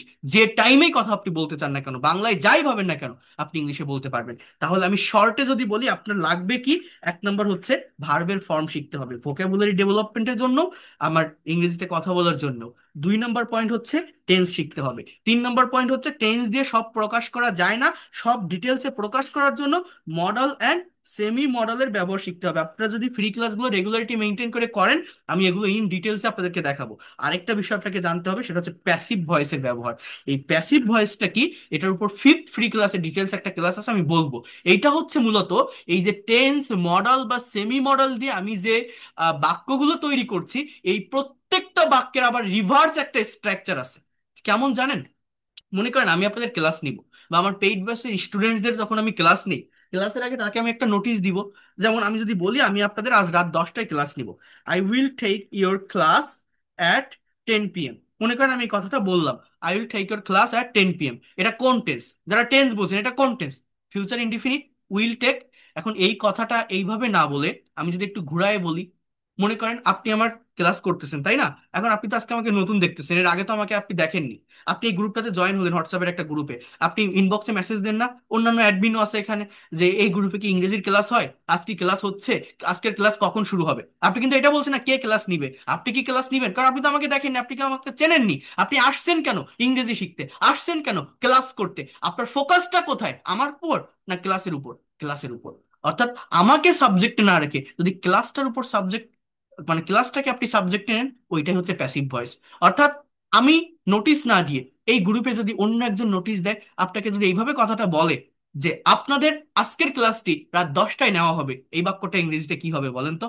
আপনাদের আজকের ক্লাসটি রাত 10টায় নেওয়া হবে, কে নিবে সেটা বলছে না, জাস্ট এই কথাটা বলছে। তখন ইংলিশটা এরকম হচ্ছে যে your class, your class will be taken at 10 p.m. tonight, 10 p.m. tonight, বা জাস্ট 10 p.m। আপনাদের আজকের ক্লাসটি রাত 10টায় নেওয়া হবে। এই যে your class will be taken at 10 p.m, এটা কেন কেন লিখলাম আমি? আমার এখানে সাবজেক্ট হচ্ছে ক্লাস, ক্লাসের কোনো হাত পা নেই, ক্লাস নিজে নিজে শুরু হতে পারে না। এই সাবজেক্ট হচ্ছে ইনঅ্যাক্টিভ। এই ইনঅ্যাক্টিভ সাবজেক্ট থাকার কারণে আমার এই উইল বি টেকেন বসাতে হয়েছে। অর্থাৎ এটা হচ্ছে ফিউচার ইনডিফিনিট টেন্সের প্যাসিভের স্ট্রাকচার। অ্যাক্টিভের স্ট্রাকচার হচ্ছে উইল টেক, প্যাসিভ হচ্ছে উইল বি টেকেন। এইটা আপনাকে জানতে হবে। প্রত্যেকটা মডাল, প্রত্যেকটা সেমি মডাল, প্রত্যেকটা টেন্সের প্যাসিভের একটা রিভার্স স্ট্রাকচার আছে। আর এই প্যাসিভ শিখতে হয় প্র্যাকটিক্যাল ওয়েতে, ডিরেক্ট ওয়েতে, বাই ছাড়া। আমরা অনেকেই প্যাসিভ ভয়েস বলতে এটা মনে করি সাবজেক্ট অবজেক্ট হবে, অবজেক্ট সাবজেক্ট হবে, বাই মি, বাই হিম, এগুলো বলবে। No, don't do that. আমি ফিফথ ক্লাসে প্যাসিভের উপর একটা ক্লাস নিব। এই প্যাসিভ না জানার কারণে ইংলিশ ল্যাঙ্গুয়েজে আমরা 50% মানে রিটেন ইংলিশে আমরা ভুল করে থাকি, আমরা কথা বলতে পারি না, আমরা ভালোভাবে লিখতে পারি না। এই প্যাসিভ ভয়েস অনেক বড় একটা জায়গা দখল করে আছে, এইটা আমরা নিজেরা জানিও না, প্র্যাকটিক্যাল ব্যবহার না শেখার কারণে। এটা আমি আপনাদেরকে দেখাবো। তো প্রথমে তো 7টি পয়েন্ট বললাম, তারপর বলছি এই যে 4টি পয়েন্ট। এই 4টি পয়েন্ট সম্পর্কেও যদি কারো অ্যাটলিস্ট বিন্দুমাত্র কনসেপ্ট থাকে, যদি আপনি একবার এই 200টা ভার্ব জানতে পারেন, 12টা টেন্স জানতে পারেন, মডেল সেমি মডেলের ব্যবহার একটু জানেন, আর একটু প্যাসিভ ভয়েস, আমি আপনাকে কথা দিচ্ছি আপনি ইংলিশ এক্সপার্ট হতে পারবেন। এগুলোকেই কনভারসেশন বা কমিউনিকেশনে অ্যাপ্লাই করতে হয়, কাজে লাগাতে হয়। এর বাইরে ইংলিশ ল্যাঙ্গুয়েজে আর কিছুই নেই। আমার হাতে আর 10 মিনিট টাইম আছে, আমি তার ভিতরে একটু দেখাই দেই যে প্র্যাকটিক্যালি এটা সত্যিকার অর্থেই লাগে কিনা। আপনারা আর 10টা মিনিট আমার সাথে থাকবেন, একটু টাইম দিবেন, আমি আপনাদেরকে দেখাচ্ছি। জাস্ট 10 মিনিট দেখেন।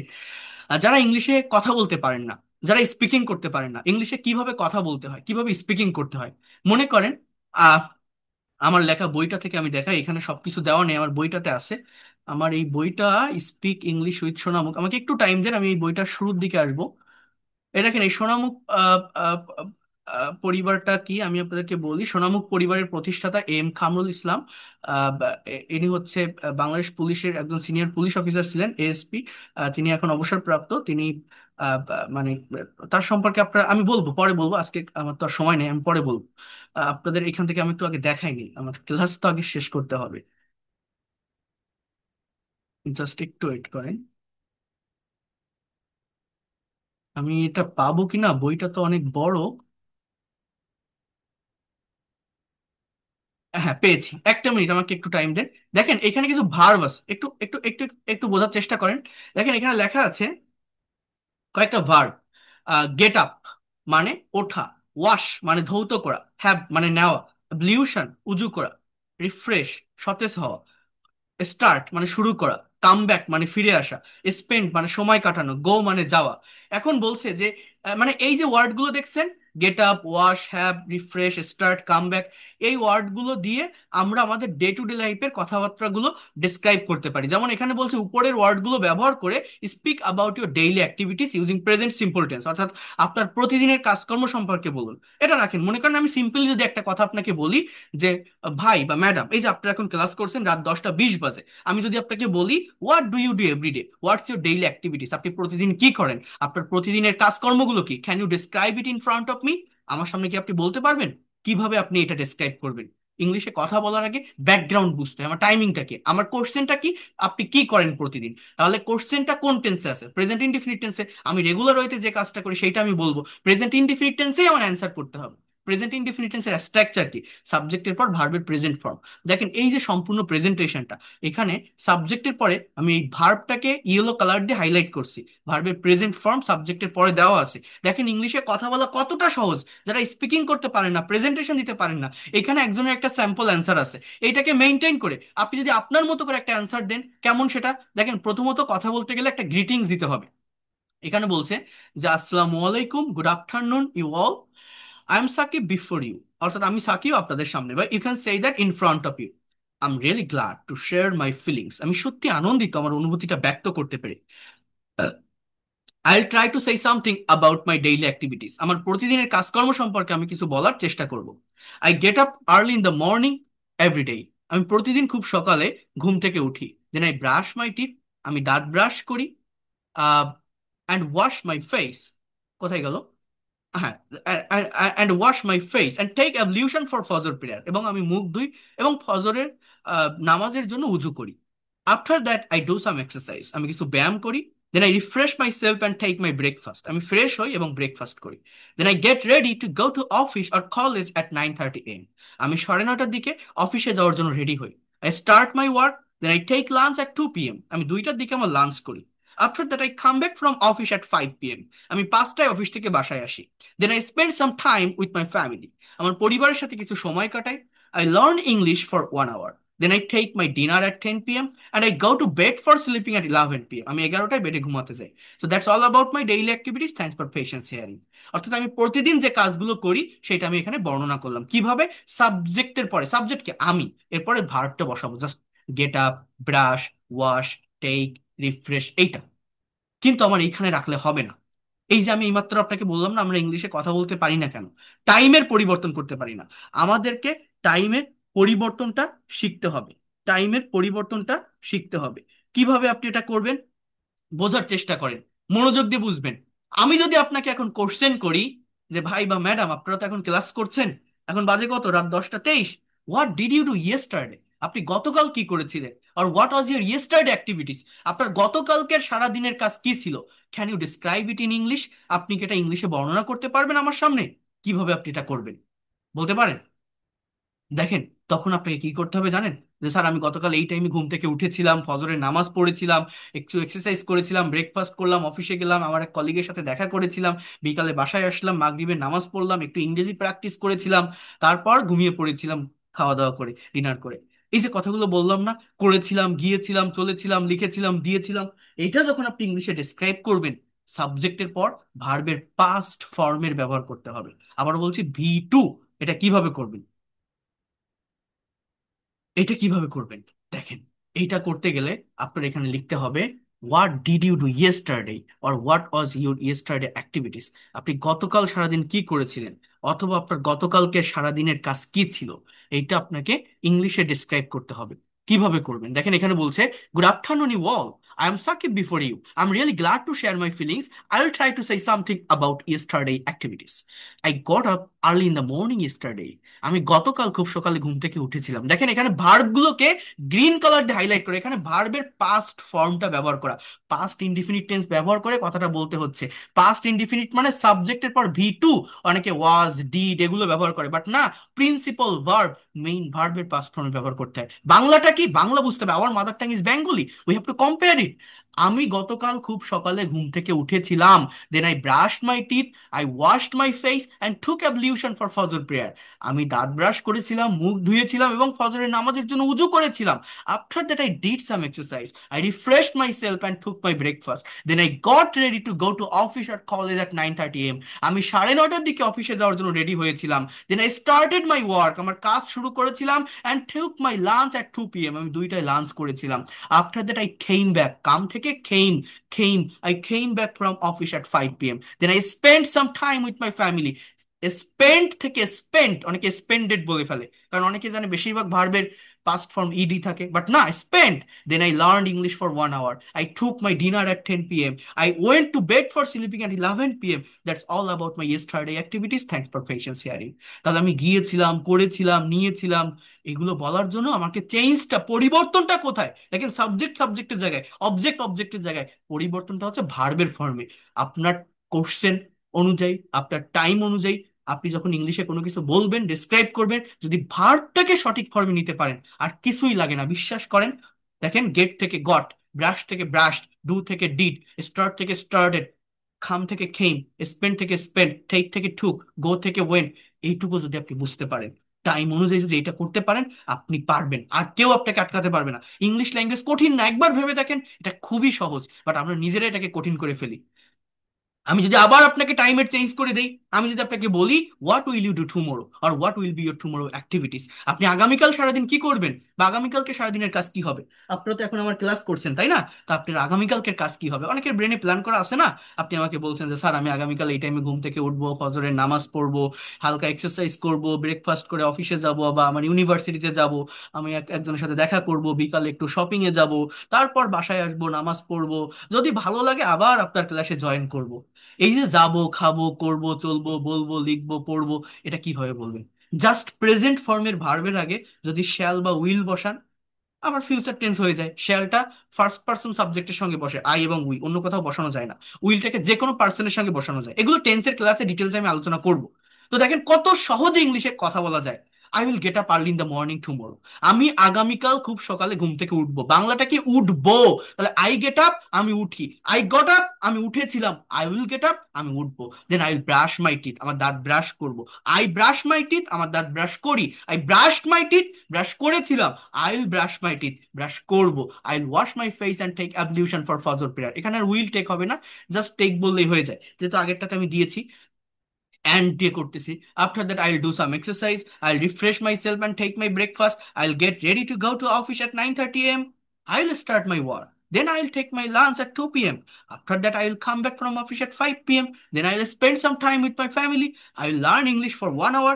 I will take my dinner at 10 p.m. এই দেন বা আফটার দ্যাট দিয়েছি, এটা বেসিক প্রেজেন্টেশন, এই জন্য এর পরিবর্তে অনেক অনেক লিঙ্কিং ওয়ার্ড বা ট্রানজিশনাল ওয়ার্ড ব্যবহার করা যায়। Firstly, secondly, thirdly, more over, in this way, consequently, অনেক লিঙ্কিং ওয়ার্ড, ট্রানজিশনাল ওয়ার্ড ব্যবহার করা যায়, সেগুলো অ্যাডভান্স প্রেজেন্টেশনে আছে। তো প্রথম কাজটা হচ্ছে আপনার টাইমটাকে ঠিক করতে হবে। আমরা ইংলিশে কথা বলতে পারি না, আমি বাংলায় যে টাইমে কথা বলি সেটা ইংলিশে ইনস্ট্যান্টলি নিতে পারি না। তো দেখেন, ইংরেজি ভাষা কঠিন না, আপনাকে জাস্ট প্র্যাকটিস করতে হবে, আমি সেটা দেখাই দেই। এইভাবে টাইমের পরিবর্তন করে প্র্যাকটিস করতে হবে, একটা টাইমে থেকে কথা বলা যায় না। তাহলে এখানে তিনটা স্যাম্পল প্রেজেন্টেশন আছে, আপনার যদি মনে হয় এগুলো কাজে লাগার মতো, এগুলো ইফেক্টিভ, আপনি নিজে একটা প্রেজেন্টেশন তৈরি করেন না। আপনি প্রতিদিন কি করেন, গতকাল কি করেছিলেন, আগামীকাল কি করবেন, আপনার চেঞ্জটা কোথায় হবে, আপনি যে কাজটা করেন এইখানে এই লোকটার কাজের সাথে আপনার কাজটা একটু ডিফারেন্ট থাকতে পারে, জাস্ট সেই নতুন ভার্বটাকে আপনি বসান, নতুন অবজেক্ট চলে আসবে। এভাবে কথা বলা শুরু করতে হয়। কথা না বললে কখনো ভাষা শেখা যায় না। আমি যত ভালো ক্লাস নিই, আপনি হাজারটা ক্লাস করলেও শিখতে পারবেন না যদি না নিজের মুখ থেকে কথা বের করেন, নিজের ব্রেন দিয়ে আইডিয়া জেনারেট করেন। অনেকে বলে আপনার ফ্রি কোর্স আর পেইড কোর্সের পার্থক্য কি? পার্থক্য এইটা, ফ্রি ক্লাস আমি আপনাকে মিউট রেখে পড়াচ্ছি, দেখাচ্ছি, আপনি দেখতেছেন, শিখতেছেন, শিখে বসে থাকলেন, ক্লাস শেষ হয়ে গেল, চলে গেলেন, কোনো কাজ হয় না। পেইড কোর্সে কি হয়, মানে ফ্রি ক্লাসটা হচ্ছে ওয়ান ওয়ে কমিউনিকেশন, পেইড কোর্সে কি হয়, এটা টু ওয়ে কমিউনিকেশন। সেখানে 30 জন স্টুডেন্ট থাকে, প্রাইভেট ব্যাচ থাকে, স্টুডেন্টসদের কাছ থেকে আমি প্রেজেন্টেশন নিতে পারি। আমি গতকাল ক্লাস নিয়েছি, একটু পরে আমি স্টুডেন্টদের যে ক্লাসটা নিব ওদের কাছ থেকে আমি প্রেজেন্টেশন নিব। ওদের টপিক দেওয়া ছিল লেজার টাইম বা পাস টাইম। তো তারা এখন কথা বলবে, স্পিকিং করবে। তো আপনি যদি স্পিকিং করতে না পারেন, এটা তো ভাষা, এটা তো সায়েন্স না বা ম্যাথ না, মনোযোগ দিয়ে দেখলেই হয়ে যায় না, মুখ দিয়ে কথা বের করতে হবে, ব্রেন দিয়ে আইডিয়া জেনারেট করতে হবে। তো পেইড কোর্সের বেনিফিট হচ্ছে এইটাই, অনেকে এটা বলেন বেনিফিট এইটাই।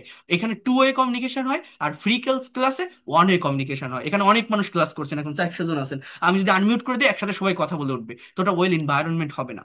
এটা হচ্ছে মেইন বিষয়। তো এই হচ্ছে বিষয়, এইভাবে ল্যাঙ্গুয়েজটা শিখতে হবে। আর যেটা যেটা আমি বললাম, tense, modal, semi modal, passive, এগুলো সবই ধারাবাহিক ক্লাস থেকে আমি আপনাদের দেখাবো। আগামীকাল রাত 9টায় জয়েন করবেন। আরেকটা কথা বলে রাখি, আমি ভার্বের ফর্মগুলো কিভাবে দিব আপনাদেরকে আমি একটু বলছি। এই ভার্বের ফর্ম আপনাকে জানতে হবে এবং এটা আপনাদের মুখস্থ করতে হবে। আমার এখন আরেকটা ক্লাস নিতে হবে, 10টা 30 বাজে। আজকে হচ্ছে আপনাদের 10 তারিখ। আমার আগামী 17 তারিখ, আবারও বলছি, সবাইকে জানিয়ে রাখলাম, যারা আগে ফ্রি ক্লাস করেছেন, নতুন ব্যাচে যুক্ত হতে পারেননি, আগামী 17 তারিখ রাত 9টা থেকে নতুন একটা পেইড ব্যাচের ক্লাস শুরু হবে, একদম নতুন ব্যাচ 75। যারা যুক্ত হতে চান তারা হতে পারবেন, যদি মনে করেন আমি একটা গোছানো পদ্ধতিতে এগোতে চাই, টিচারের অধীনে থেকে, মেন্টরিং এর ভিতর থেকে ধারাবাহিকভাবে ল্যাঙ্গুয়েজটা ডেভেলপ করতে চাই, যদি আমার পড়ানো ভালো লাগে, যদি পজিটিভ মাইন্ডে নিতে পারেন, বিশ্বাস রাখতে পারেন, ভরসা রাখতে পারেন, আপনি আসতে পারেন। I will take your full responsibility. আমি যাদেরকে পড়াই, আমি ফুল ইফোর্ট দিয়ে পড়াই, এবং আমার এই কোর্সটা প্রত্যেকের জন্যই অ্যাপ্রোপ্রিয়েট। আমি এটা আগে থেকে জানিয়ে রাখলাম, আমি প্রথমেই বলেছি আমার ফ্রি ক্লাসও থাকে, পেইড কোর্সও থাকে। পেইড কোর্সের বেনিফিট কি সেটাও বলছি, সেখানে ল্যাঙ্গুয়েজ ক্লাব থাকে, কোর্স শেষে সার্টিফিকেট পাবেন, আপনি টু ওয়ে কমিউনিকেশন পাবেন, বেসিক মানে ক্লাসগুলো একদম প্র্যাকটিক্যাল ওয়েতে। আর টোটাল 70টা class, huge class. Free class তো আর অতগুলো থাকে না। এখানে জাস্ট বিষয়গুলো আমি বুঝিয়ে দিই, প্র্যাকটিসটা আপনার উপর ডিপেন্ড করবে, বাট পেইড কোর্সে আমি নিজেই প্র্যাকটিস করাবো আপনাকে। এটা হচ্ছে বিষয়। এইভাবে অনলাইনের মাধ্যমে ক্লাসগুলো হবে, কারণ অনেকেই ইনবক্সে বারবার এটা জানতে চায়, এখানে বলে দিলে আর বলা লাগে না। আর আমার পেইড কোর্সটা হচ্ছে সপ্তাহে 4 দিন ক্লাস, নতুন যে ব্যাচ রবি মঙ্গল বৃহস্পতি শুক্র, এই 4 দিন হবে, 3 মাসের কোর্স। আর 3 মাসের ভিতরে আপনি ইংলিশ এক্সপার্ট এবং ফ্লুয়েন্ট হতে পারবেন। যদি এর থেকে বেশি সময় লাগে সেটাও পাবেন। আমার টোটাল কোর্স ফি হচ্ছে 2,000 টাকা। ইভেন যদি কেউ একবারে না দিতে পারেন, আমি 1,000 টাকা অ্যাডভান্স করেও ক্লাস করার সুযোগ দেই, বাকি 1,000 টাকা পরবর্তী মাসে দিলেও হবে। এবং এই কোর্সটা যে কোনো বয়সের যে কেউ করতে পারবেন, আপনি স্টুডেন্ট হন, house wife, teacher, officer, job holder, freelancer বা ইমিগ্রান্ট, যে কোনো বয়সে যে কেউ করতে পারবেন। সেইভাবেই এই কোর্সটাকে সাজানো, আপনার স্ব স্ব সেক্টরে কাজে লাগাতে পারবেন।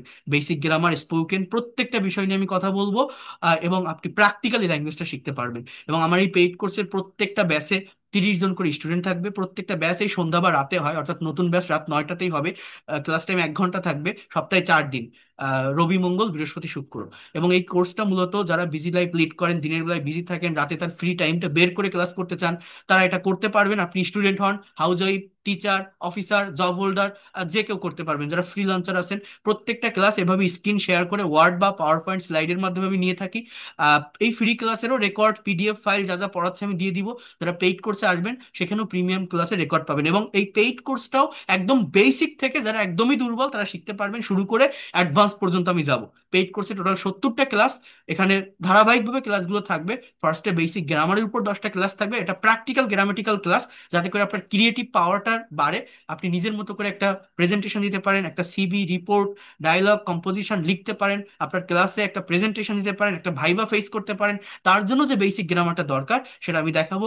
30টা ক্লাস থাকবে স্পোকেন ইংলিশের উপর, 10টা ক্লাস থাকবে ফ্রি হ্যান্ড রাইটিং এর উপর, যারা রাইটিং এ দুর্বল তারা পারবেন।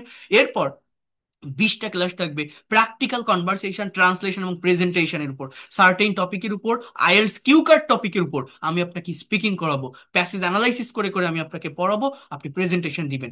এভাবে করাতে থাকলে আপনি কেন পারবেন না?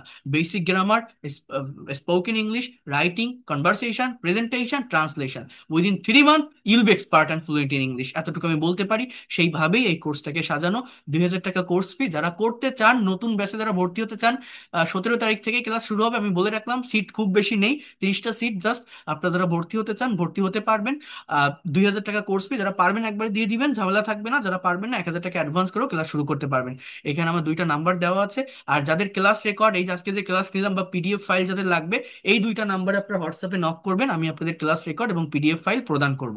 01997356957, 09386899196, এই 2টা নাম্বারে নক করলে পারবেন। আর যারা ভর্তি হতে চান, এই নাম্বারে সেন্ড মানি করে একটা স্ক্রিনশট দিলে আমি আপনাদের পেইড কোর্সের প্রাইভেট হোয়াটসঅ্যাপ গ্রুপে অ্যাড করে নিব। আপনারা 17 তারিখ অর্থাৎ আগামী শুক্রবার থেকে সেই ক্লাসটাতে জয়েন করতে পারবেন। আর তার আগে এই ফ্রি ক্লাসগুলো রেগুলার হতে হচ্ছে, যারা করতে চান তারা করতে পারেন।